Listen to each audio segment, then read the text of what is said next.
किसी बड़े बिल्डर या किसी बड़े लोगों को जमीन नहीं दी। इसके किनारे अगर कोई बनाने का काम हो रहा है तो मंडी से लेकर के तमाम किसानों को देने वाली सुविधाएं देने जा रहे हैं। आपकी आलू की मंडी सबसे बड़ी बनने जा रही है। हम जानते हैं आलू के हमारे तमाम किसान गरीब इस समय जो कीमत मिलनी चाहिए थी नहीं मिल पा रही है। कुछ तो परेशान कर दिया नोटबंदी ने और कुछ परेशान कर दिया आपके बाजार ने। और सोचो साथियों, जिन्होंने अच्छे दिन की बात कही थी,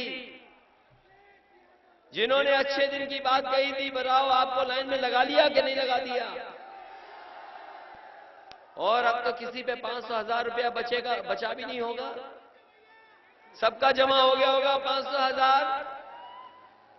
और हम तो ये भी जानते हैं कि बहुत सारे गरीब किसान मजदूर जो अपनी मेहनत से कमा करके पैसे रखे थे, ईमानदारी से मुनाफा कमाने वाले लोग, और जब लाइन में लगे तो कुछ लोगों की जान चली गई। और जिनकी जान चली गई किसी की मदद नहीं की सरकार ने।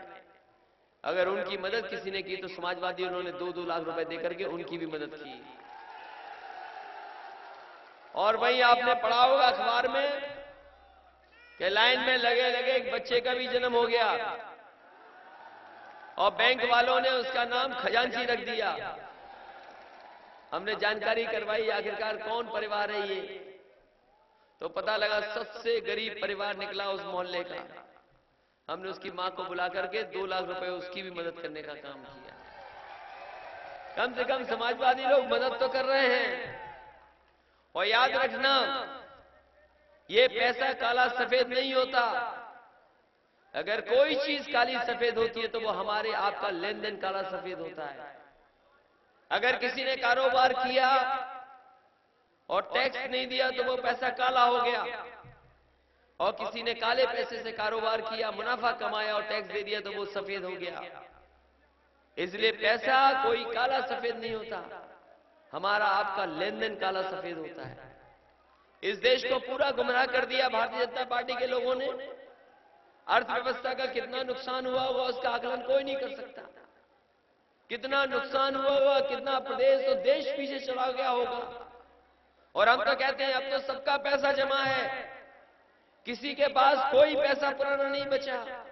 कम से कम अब तो हिसाब किताब दे दो कि कितना काला धन जमा हो गया बैंकों में। कोई हिसाब किताब नहीं दिया अभी तक। अगर हिसाब किताब हो तो बता दो। और फिर जो पैसा छपाया 2,000 रुपया, उसका रंग देख के तो लगता है ये चूर्ण वाला 2,000 रुपया छपा दिया। अगर नोट ही छपाना था तो हम समाजवादियों से पूछ लेते, कम से कम अच्छा बता देते कि ऐसे छपाते। इसलिए साथियों, आपके साथ अब कांग्रेस पार्टी भी आ गई है।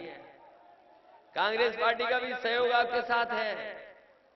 लोग तो कहते हैं कि आपने समझौता क्यों कर लिया, ज्यादा सीटें दे दी। हमने कहा कि दिल जब बड़ा होगा तभी दोस्ती मजबूत से होती है। कम से कम हमने मजबूती की दोस्ती की है। जो लोगों के अंदर कंफ्यूजन था, दुविधा थी कि सरकार बन रही कि नहीं बन रही है, बताओ वो कंफ्यूजन और दुविधा खत्म हो गई कि नहीं खत्म हो गई? और प्रधानमंत्री जी का सुन लिया होगा आपने भाषण कि हम अस्पताल बना रहे हैं, वो बना नहीं है पूरा, हम उसमें ब्लड टेस्ट करवाना चाहते हैं और ब्लड प्रेशर। सुना मैंने कि प्रधानमंत्री जी ने कहा कि आपने जो मेदांता का हॉस्पिटल बनाया है उसमें हम अपना ब्लड टेस्ट और ब्लड प्रेशर नपाना चाहते हैं।